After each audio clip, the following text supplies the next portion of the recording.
Bismillahirrahmanirrahim. Dear students, Assalamu alaikum. We are back with lecture number 19. I am Shahzad Ahmed Malik and I am teaching you CSC 371 Database Systems 1. Let's start with the summary of previous lecture.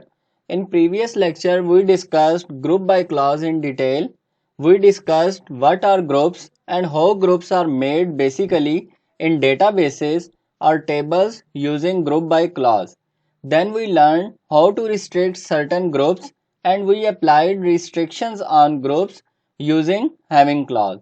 Then we discussed some queries and we said that until and unless we require data from one table, we can use subqueries. And finally, we discussed multi-table queries when we require to get data from multiple tables. Then we need to get data from multiple tables and we saw how basically joins are applied on multiple tables. We would start from the place where we left and we were talking about join and we were having some examples of join and multi-table queries. Let's start with today's lecture. In today's lecture, inshallah we will cover these outlines. First is multi-table queries, then we discuss outer join. In outer join we have three types: left outer join, right outer join and full join. Then we discuss exist and not exist. Then we discuss union, intersect, except. Then we discuss database updates and in database updates we will discuss insert, update and delete. Okay, let's start with example 5.26. In this example, there has been an addition in each branch. For each branch, list staff who manage properties, including city in which branch is located and properties they manage. So if we concentrate on the query is again, we need to list the details of the staff members who are managing properties and we need to also display the city of the branch in which those staff members are working. We need to extract data from the branch table. Staff information is available in the staff table and property information is available in the property for rent table. We need to establish the join condition among these three tables. अब आप यहाँ पे देखें, सबसे पहले हमने यहाँ पे select स्टेटमेंट ली है और उसमें हमने डिफरेंट एट्रीब्यूट्स दिए हैं: b dot branch number, b dot city, s dot staff number, first name, last name and property number.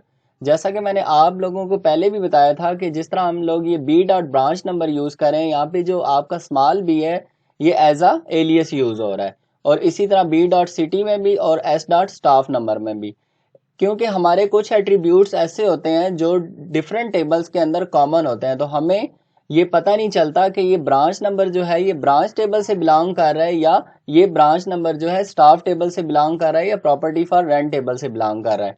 तो इस चीज़ को आइडेंटिफाई करने के लिए, डिस्टिंग्विश करने के लिए हम लोग एलियस यूज़ कर लेते हैं. यहाँ पे हमने फ्रॉम क्लास यूज़ किया है और फ्रॉम क्लास में देखें हमने तीन टेबल्स ले लिए हैं: branch, staff, property for rent, और उनके साथ उनके एलियस यूज़ कर लिए हैं. इसी तरह हमने यहाँ पे वेयर क्लास यूज़ किया है और वेयर क्लास में हमने कंडीशन दे दी है b dot branch number equals to s dot branch number and s dot staff number equals to p dot staff number. यानी यहाँ पे हमारी ये दोनों कंडीशन जो हैं सेटिस्फाई होनी चाहिए. ठीक है, हमें पता है कि एंड ऑपरेटर के अंदर हमारी दोनों कंडीशन सेटिस्फाई होंगी तो वो वाली टपल्स हमें आउटपुट रिजल्टेंट टेबल के अंदर शो होंगी. तो फर्स्ट केस में क्या हो रहा है कि हमें वो वाले ब्रांच नंबर चाहिए जो कि ब्रांच टेबल और स्टाफ टेबल के अंदर इक्वल हो एंड वो वाले स्टाफ नंबर चाहिए जो हमारे स्टाफ रिलेशन और प्रॉपर्टी फॉर रेंट रिलेशन के अंदर जिनका स्टाफ नंबर सेम होना चाहिए. लास्ट में हमने ऑर्डर बाय क्लास यूज़ किया है जिसमें हमने b dot branch number attribute ले लिया है, s dot staff number attribute ले लिया और प्रॉपर्टी नंबर का एट्रीब्यूट ले लिया. So here after the from clause we need to specify the join condition. तो अब आप देख सकते हैं ये हमने यहाँ पे ज्वाइन की कंडीशन अप्लाई कर दी है, ठीक है। तो अब आपका जो रिजल्ट आएगा वो ज्वाइन ऑपरेशन परफॉर्म होने के बाद आपको रिजल्ट शो होगा। जी, तो जब आपकी क्यूरी एग्जीक्यूट होगी तो आप देख सकते हैं ये आपका रिजल्टेंट टेबल है जिसके अंदर branch number, city, staff number, first name, last name और प्रॉपर्टी नंबर का एट्रीब्यूट है और उनके अगेंस्ट ये टपल्स आपको शो हो रही हैं, ठीक है।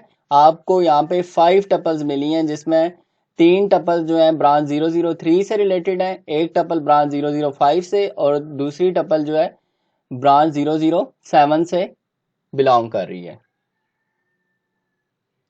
Our next example is find number of properties handled by each staff member. So what does it mean? So if we closely observe this query, we have been asked find the number of properties. So number of properties means you need to have an aggregate function and that would be count. Each means you need to group upon the staff. You need to group both on staff and branch relation. तो सबसे पहले देखें हमने यहाँ पे select statement use कर लिया, उसके अंदर हम लोगों ने ये एट्रीब्यूट्स लिए हैं और यहाँ पे हमने काउंट का एग्रीगेट फंक्शन यूज किया है क्योंकि यहाँ पे हम लोग स्टाफ की इंफॉर्मेशन चाह रहे हैं कि जिन्होंने मल्टीपल प्रॉपर्टीज हैंडल की हैं, तो यहाँ पे एग्रीगेट फंक्शन काउंट यूज होगा, ठीक है। और इसको हम लोगों ने एज यहाँ पे यूज किया, एज का मतलब है इसको हमने रीनेम कर दिया है माय काउंट से एग्रीगेट फंक्शन को। फ्रॉम के अंदर हमने अपने 2 टेबल्स ले लिए हैं। फर्स्ट टेबल जो है वो आपका स्टाफ का है और सेकंड प्रॉपर्टी फॉर रेंट, और दोनों के साथ हमने एलियस यूज कर लिए हैं। फिर हमने वेयर क्लास यूज किया और उसमें हमने कंडीशन दे दी है कि s dot staff number equals to P dot staff number, कि हमें वो वाले स्टाफ नंबर चाहिए जो स्टाफ रिलेशन और प्रॉपर्टी फॉर रेंट रिलेशन के अंदर जिनका स्टाफ नंबर सेम हो। देन हमने ग्रुप बाय क्लास यूज किया है और आपको याद होगा हमने पढ़ा था कि ग्रुप बाय क्लास के अंदर हम लोग क्या करते हैं कि हम वो एट्रीब्यूट नेम लेते हैं जो विदाउट एग्रीगेट फंक्शन यूज हुए हैं सिलेक्ट स्टेटमेंट के साथ। तो सिलेक्ट स्टेटमेंट में आप देखें हमारे 2 ही एट्रीब्यूट ऐसे हैं जो विदाउट एग्रीगेट फंक्शन यूज हुए हैं and these are branch number and staff number, तो वो हमने यहाँ पे ले लिए हैं।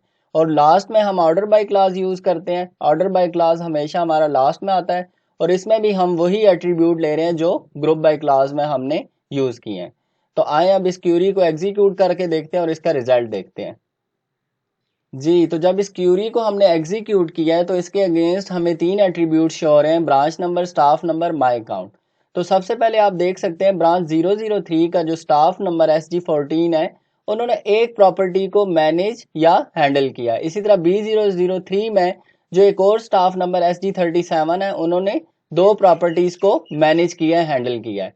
इसी तरह ब्रांच 005 में SL41 जो स्टाफ नंबर है उन्होंने एक प्रॉपर्टी को मैनेज किया और इसी तरह ब्रांच 007 में स्टाफ नंबर SA9 ने जस्ट एक प्रॉपर्टी को हैंडल किया। Okay, next topic is Cartesian product and join. As I discussed in the relational algebra that join is a derived form of Cartesian product and Cartesian product is one of the major operation that is involved in relational algebra. तो सबसे पहले अगर आप देखें join को तो join क्या है? A join is a subset of a more general combination of 2 tables known as the Cartesian product. Relational algebra में ऑलरेडी हम लोग पढ़ चुके हैं कि कार्टेशियन प्रोडक्ट हमेशा हम लोग 2 टेबल्स के ऊपर अप्लाई करते हैं।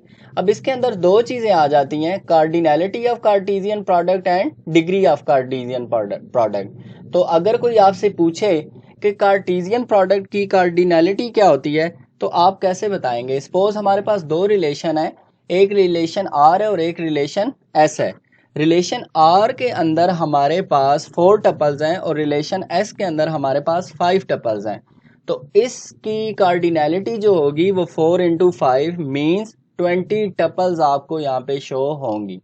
और अगर हम लोग इसकी डिग्री की बात करें तो रिलेशन आर के अंदर हमारे पास 4 टपल्स हैं और रिलेशन एस के अंदर हमारे पास 5 टपल्स हैं।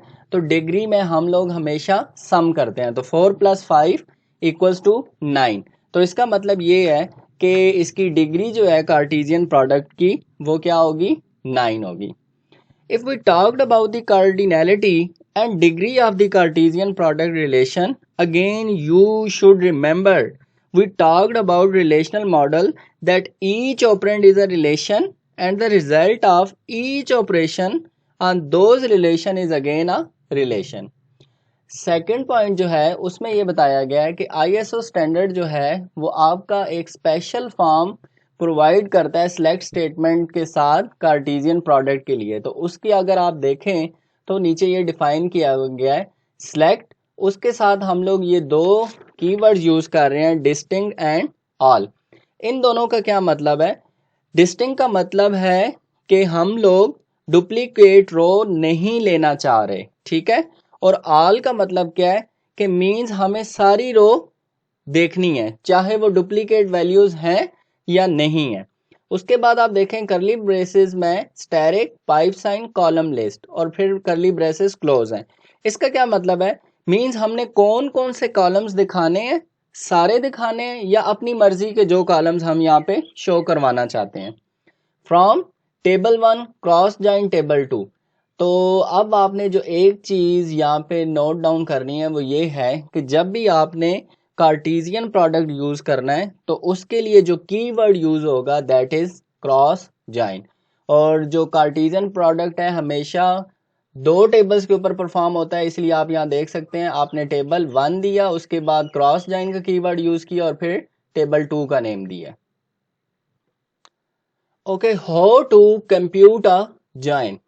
इन फर्स्ट पॉइंट इसमें यह बताया जा रहा है कि सबसे पहले आप सिंपली जिनके ऊपर जॉइन लगाना है उनका कार्टेशियन प्रोडक्ट बना लो, ठीक है।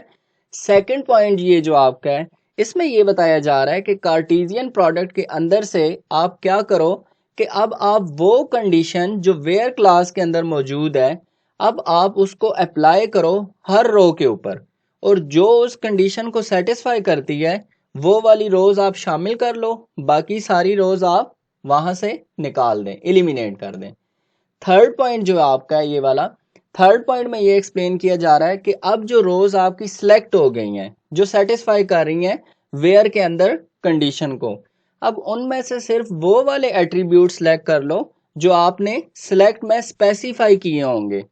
जॉइन का रिजल्ट इस तरह कैलकुलेट होता है। अब जो रिजल्ट आएगा वो जॉइन का रिजल्ट होगा। फोर्थ पॉइंट में ये एक्सप्लेन किया जा रहा है कि अगर आप सिलेक्ट स्टेटमेंट के साथ डिस्टिंक्ट कीवर्ड यूज करते हैं तो आपके टेबल में से जितनी डुप्लीकेट रोज हैं वो एलिमिनेट कर दी जाएंगी। और लास्ट पॉइंट ये जो आपका है इसमें ये बताया जा रहा है कि अगर आप ऑर्डर बाय क्लास यूज करेंगे तो आपका रिजल्ट जो आएगा रिजल्टेंट टेबल के अंदर वो सॉर्टिंग होके आएगा, या वो असेंडिंग ऑर्डर में आपको शो हो रहा होगा या डिसेंडिंग ऑर्डर के अंदर आपको शो होगा। जी, नेक्स्ट इज आउटर जॉइन। अब जॉइन में हम लोग क्या कर रहे थे, जॉइन में हम मैचिंग वैल्यूज को ले रहे थे, लेकिन बाज औकात हमारी कंडीशन ऐसी भी होती है कि हम खुद से अनमैच वैल्यूज को भी लेना चाहते हैं। तो फिर उस केस में जो हम ऑपरेशन परफॉर्म करेंगे वो होगा हमारा आउटर जॉइन का, ठीक है। सेकंड पॉइंट अगर आप देखें तो इसमें लिखा हुआ है if one row of a join table is unmatched row is omitted from result table. तो अगर जॉइनिंग में क्या होता है, जब आप जॉइन यूज करते हैं उसमें अगर आपकी वैल्यू अनमैच हो जाती है तो वो रो आपकी ओमिट कर दी जाती है रिजल्टेंट टेबल में से, ठीक है। लेकिन आउटर जॉइन के केस में आपकी वो रो इंक्लूड हो जाएगी। लास्ट पॉइंट आप देखें outer join operations retain rows that do not satisfy the join condition. तो इसमें क्या बताया जा रहा है कि आउटर जॉइन ऑपरेशन जब परफॉर्म होगा तो आपकी जॉइन की जो कंडीशन सेटिस्फाई नहीं हो रही होगी आउटर जॉइन के अंदर आपकी वो वाली रोज भी इंक्लूड कर दी जाएंगी। मींस अनमैच वैल्यूज जो होंगी टपल्स की वो वाली भी आपके टपल्स रिजल्टेंट टेबल के अंदर इंक्लूड हो जाएंगे। जी, तो आउटर जॉइन की सबसे पहले आप देखें आउटर जॉइन को हम लोग दो टेबल्स की फॉर्म में यहाँ पे रिप्रेजेंट कर रहे हैं। तो दो टेबल्स जो हमने लिए हैं वो ये हैं। फर्स्ट जो हमारा टेबल है वो ब्रांच का है, इसको मैंने इसका नेम जो है मैंने रिप्लेस किया है ब्रांच 1 से, और प्रॉपर्टी फॉर रेंट रिलेशन जो है उसको मैंने प्रॉपर्टी फॉर रेंट 1 कर दिया। क्यों? क्योंकि जब आप ब्रांच टेबल की बात करें तो उसके अंदर मल्टीपल एट्रीब्यूट्स थे, लेकिन जब मैंने ब्रांच 1 यहाँ पे किया तो मैं जस्ट यहाँ पे 2 एट्रीब्यूट्स को ले रहा हूँ, और वो कौन से हैं, branch number and branch city. इसी तरह प्रॉपर्टी फॉर रेंट वन जो है इसके अंदर भी मैंने जस्ट 2 एट्रीब्यूट्स को सिलेक्ट किया है, that is property number and P city. तो इसलिए मैंने इनका नेम जो है टेबल्स का रिलेशंस का खुद से चेंज कर दिया, ठीक है, ताकि आपको इजीली डिस्टिंग्विश हो जाए कि ब्रांच वन के अंदर जस्ट हमारे 2 एट्रीब्यूट्स हैं और प्रॉपर्टी फॉर रेंट के अंदर भी जस्ट 2 एट्रीब्यूट्स हैं। जी, तो हमारी ये जो एग्जांपल है 5.27b, इसकी जो स्टेटमेंट है इसमें आप देखें, इसमें ये बताया जा रहा है कि हम इन दो टेबल्स को इनर ज्वाइन के थ्रू कंबाइन कर रहे हैं, ठीक है। तो इनके दरमियान हम जो ऑपरेशन परफॉर्म कर रहे हैं दैट इज इनर ज्वाइन। तो सबसे पहले आपने क्या किया है कि हमने इन दोनों के ऊपर ज्वाइन लगा दिया है, ठीक है। अब देखें, सबसे पहले यहाँ पे select b dot static comma p dot static. B dot static means कि बी के सारे एट्रीब्यूट दिखाओ, जो बी आपका ब्रांच टेबल है उसके सारे एट्रीब्यूट, और पी जो आपका प्रॉपर्टी फॉर रेंट टेबल है उसके सारे एट्रीब्यूट फ्रॉम ब्रांच वन। अब देखें यहाँ पे ब्रांच नहीं लिखा हुआ, ब्रांच वन, क्योंकि मैंने उसका नेम ब्रांच वन कर दिया था, ठीक है, और बी उसका एलियस है। इसी तरह प्रॉपर्टी फॉर रेंट वन और पी उसका एलियस है। वेयर क्लास के अंदर हमने कंडीशन क्या लगा दी है कि b dot B city equals to P dot P city, ठीक है। तो जब ये कंडीशन सेटिस्फाई होगी तो इसके अगेंस्ट आपको वो वाली टपल्स शो हो जाएंगी ज्वाइन के अंदर।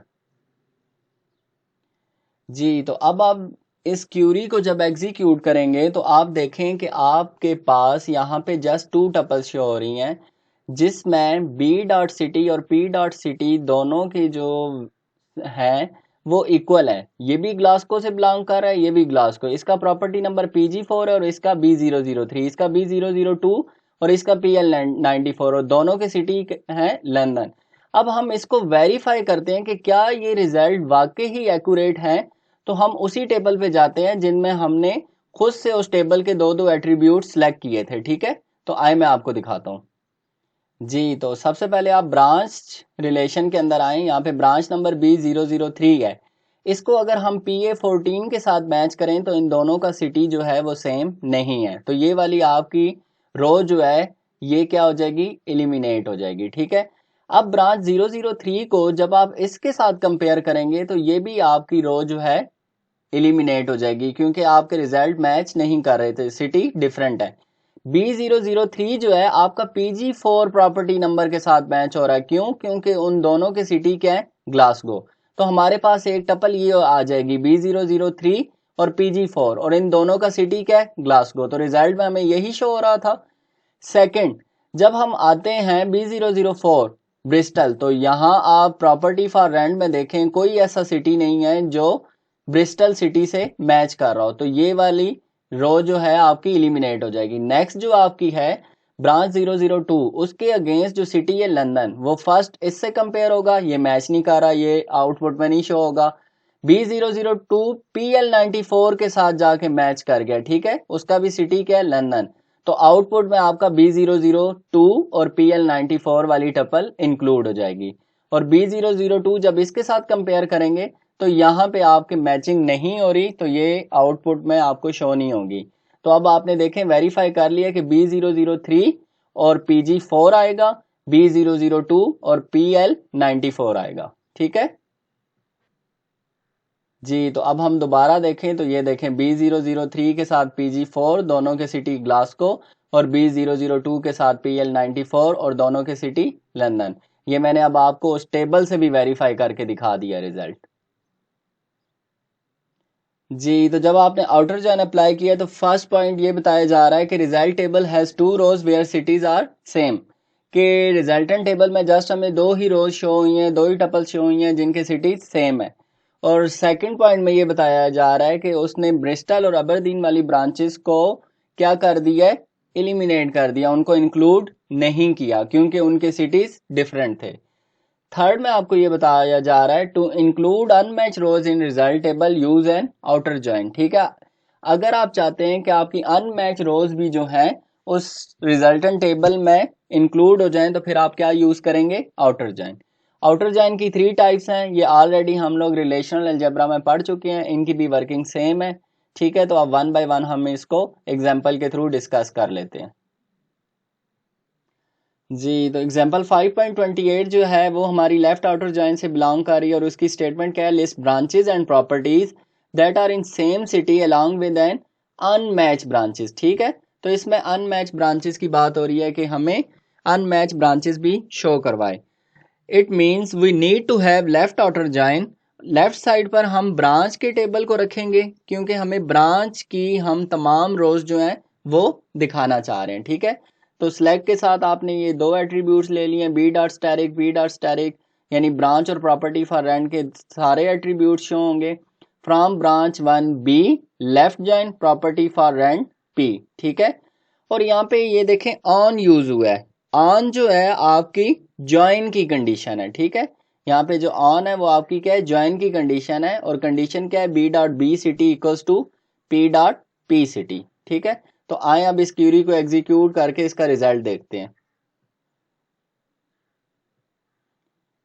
जी, तो जब हमने इस क्यूरी को एग्जीक्यूट किया तो आप देखें ये दो टपल्स जो हैं ये तो हमारी वो टपल्स हैं जिनके सिटी सेम है, लेकिन जो आपका B004 वाली टपल है ब्रांच, उसके अंदर आपकी सिटी सेम नहीं थे।